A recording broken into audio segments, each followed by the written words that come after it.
Salut Julie Verlu, bienvenue à l'épisode de Divan Maboule. Alors, question, on va commencer. Qu'est-ce qui est vert et qui va très vite? Alors, écoutez jusqu'à la fin de l'épisode et vous aurez votre réponse d'ici là. Alors, mon nom est Dr Maboule, voici ma co-animatrice, docteur. Caro. Alors, l'émission Divan Maboule, c'est une émission sur la santé des enfants, selon le point de vue des enfants. C'est à chaque dimanche à 16h, heure de Montréal. Alors, n'oubliez pas, abonnez-vous à la page où est-ce que vous écoutez la vidéo présentement. Si vous êtes sur la page Facebook, abonnez-vous. Mettez des likes, des cœurs à la vidéo que vous écoutez. Si vous avez des commentaires durant l'épisode ou même après, mettez-les dans la section. Ça va faire plaisir d'échanger avec vous. Alors, l'émission d'aujourd'hui portera sur les problèmes de sommeil. Mais avant de commencer, on va faire notre moment bougeotte ma boule. Alors, on va se mettre debout, Dr Caro. Et là, quel est le moment bougeotte? Qu'est-ce qu'on fait comme mouvement pour bouger aujourd'hui? Aujourd'hui, nous allons faire des jumping jacks. Oh, OK. Donc, ou le saut de l'étoile de mer. Okay. Donc, on va en faire 3. Alors, quand vous êtes prêts, on y va? Prêt? 3, 2, 1. 2, 3. Parfait. Et pour terminer, on fait le cri de raniment. C'est quoi le cri de raniment, Dr Caro? Parfait. Alors, nous sommes prêts pour commencer l'épisode. Alors, comme je vous disais, on va parler des problèmes de sommeil. Dr Caro, premièrement, d'après toi, à quoi sert le sommeil pour les enfants ou même pour n'importe quel humain? Se reposer déjà un. OK, oui. De 2, pour aider, parce qu'exemple, je sais pas si tu es blessé aujourd'hui. OK. Ça va aider pendant que tu dors. Ton cerveau va juste envoyer des trucs pour essayer de c'est quoi le mot? Heal? Guérir, OK. Guérir ta fracture. OK, oui, c'est bien. Qu'est-ce que ça fait? Il y a autre chose qui se passe durant le sommeil? Ça, je ne sais pas. OK. Et Dr Caro a quand même apporté des bons points parce que le sommeil, ça sert pour le développement et aussi pour la croissance, surtout pour les enfants. Souvent, on remarque qu'ils grandissent beaucoup plus lorsqu'ils dorment beaucoup. Donc, comme Dr Caro aussi dit, lorsqu'il y a des guérisons, c'est souvent là que le corps en profite pour guérir tout ce qui doit être guéri dans le corps. Donc, d'après toi, qu'est-ce qui causerait, une raison qui causerait les problèmes, d'après toi, non, avant d'aller dans la cause, qu'est-ce qui se passe d'après toi si quelqu'un ou un enfant a des problèmes à dormir? Ils ont peut-être de l'anxiété, du stress. Ils ont peut-être du mal à gérer leurs émotions, vu que leur corps est vraiment fatigué. OK, OK. Des très bons points. Des très bons points. En bout de ligne, vu qu'on a parlé de croissance, de guérison, de développement, donc tout ce que le corps a besoin pour fonctionner, mais ça a la difficulté de le faire à cause que l'enfant a la difficulté de dormir. Donc, elle a apporté des très bons exemples. Anxiété, ça augmente l'anxiété chez les enfants. Ça parlait aussi de gérer ses émotions. Donc, il peut avoir des difficultés physiques, mais aussi des difficultés mentales.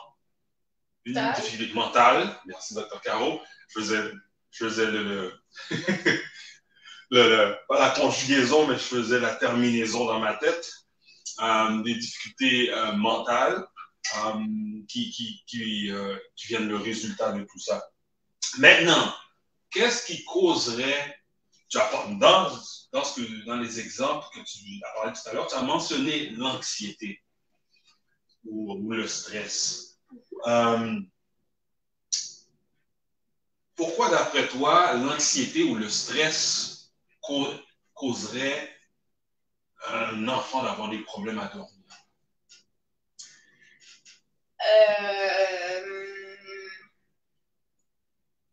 Parce que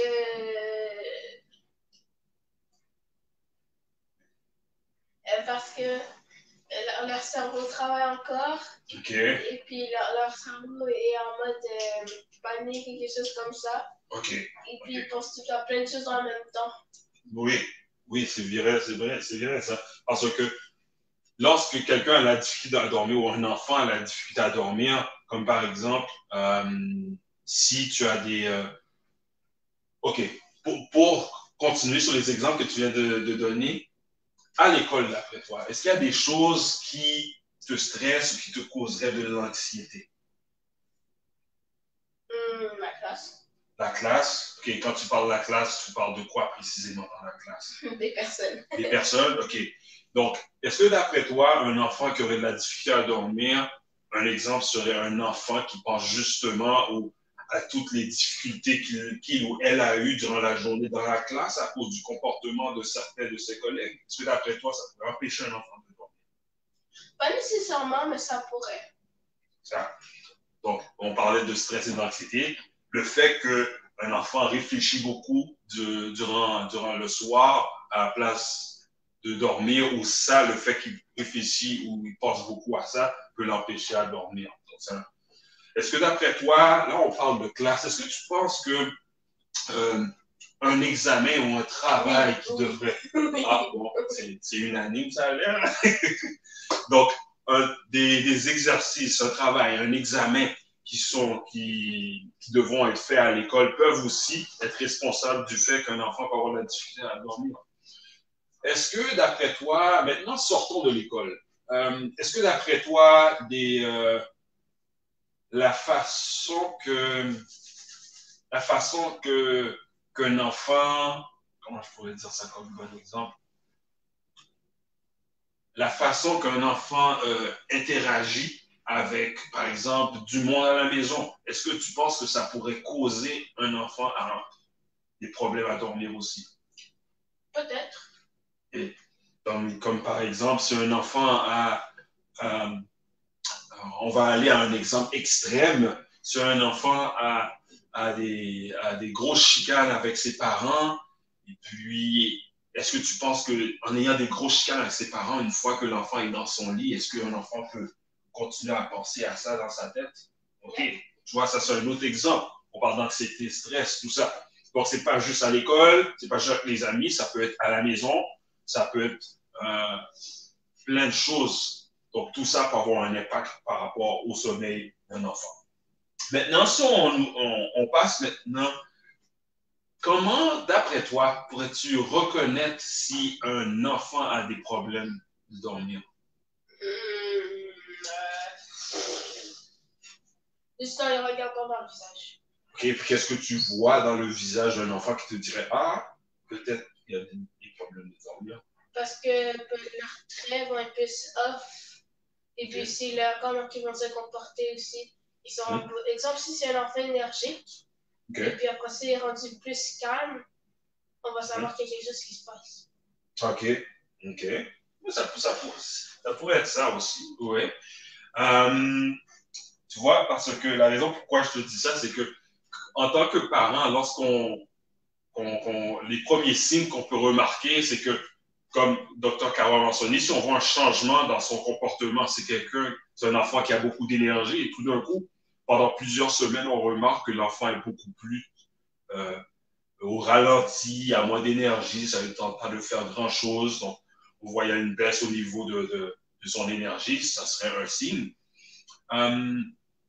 Est-ce que d'après toi, le fait qu'un enfant qui écoute ses émissions préférées, on se rend compte qu'il s'endort tout d'un coup, souvent en écoutant ses émissions préférées. Est-ce que tu penses, d'après toi, ça sera un signe aussi que l'enfant a la difficulté à dormir? Sûrement, peut-être. Sûrement. Okay. Quand je te pose la question, c'est pas juste quelque chose qui arrive une fois. Si on remarque que jour après jour, semaine après semaine, que souvent l'enfant s'endort dans des moments où est-ce que normalement il ne dormait pas, mais tout d'un coup, pendant plusieurs semaines, il s'endort en écoutant ses émissions préférées. Donc, ça pourrait être un autre signe. Tu vois, donc, il y a plusieurs types de signes qu'on peut remarquer, que ce soit au niveau du comportement, l'enfant change beaucoup, son comportement change rapidement aussi. Un enfant qu'on a de la difficulté à réveiller ou bien qui a de la difficulté à s'endormir ou même à rester endormi, ça peut être causé par le fait qu'on a des problèmes au niveau du sommeil. D'après toi, il y a une statistique qui a été faite aux États-Unis par rapport à combien de pourcentage d'enfants auraient de la difficulté à s'endormir. D'après toi, là, sur 100%, combien de... On voit un chiffre comme ça. 80%. OK.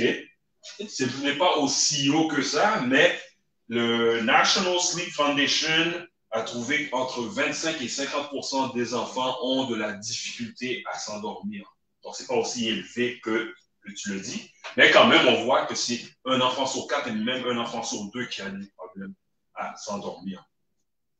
Alors, si on fait un résumé de tout ce qu'on a parlé, on a parlé des causes. Quelle est une des causes qu'on a mentionnées qui pourrait être responsable des problèmes de sommeil? Anxiété. Anxiété, très bien. Et un exemple, comment on pourrait se rendre compte qu'un enfant pourrait avoir des difficultés à avoir de sommeil? Son attitude. Son attitude. Et puis... Sa concentration. Sa concentration, c'est un autre exemple aussi où est-ce qu'on peut savoir, on peut remarquer qu'un enfant peut avoir des problèmes au niveau de son sommeil. Et puis, on a parlé de pourcentage tout à l'heure selon le Sleep, National Sleep Foundation. Quel est le pourcentage qu'ils ont découvert? De 25 à 50%. 25 à 50%. Non, 20. 25? Non, c'est 25 à 50. Tu avais raison. Les enfants ont de la difficulté avec leur sommeil. Donc, ça termine l'émission d'aujourd'hui. Est-ce qu'on a eu des commentaires aujourd'hui? Non, pas de commentaires aujourd'hui. C'est pas grave. Alors, pour faire suite à l'émission d'aujourd'hui, mardi, 8h, heure de Montréal, 8h le matin, il y aura l'article qui touchera certains points que Dr. Caro et Dr. Mabou nous avons touchés aujourd'hui et qui aura aussi d'autres points encore par rapport aux causes, par rapport à la façon de déterminer si un enfant a des problèmes de sommeil et aussi d'autres statistiques qui seront disponibles sur le site internet de Père Laboule, perlaboule.com, en allant dans la section blog.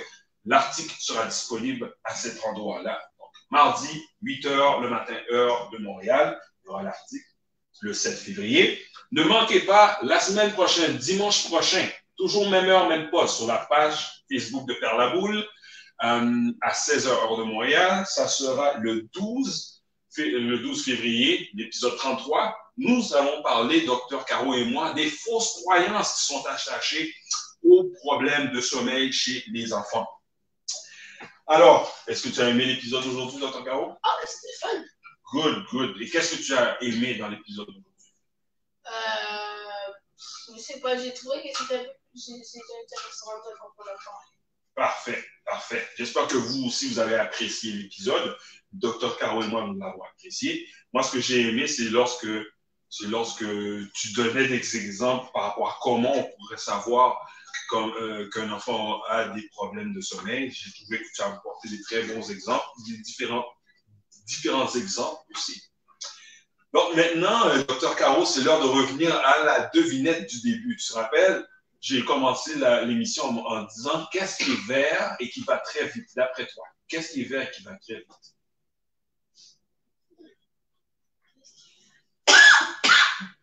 Un lézard. Un lézard, OK. C'est pas exactement la réponse d'aujourd'hui. La réponse d'aujourd'hui, c'est une grenouille en motocyclette. Alors, je vous attends Dr. Caro, on vous attend la semaine prochaine pour la suite, pour l'épisode 33. D'ici là, qu'est-ce qu'on leur dit, Dr. Caro? Ciao, soyez ma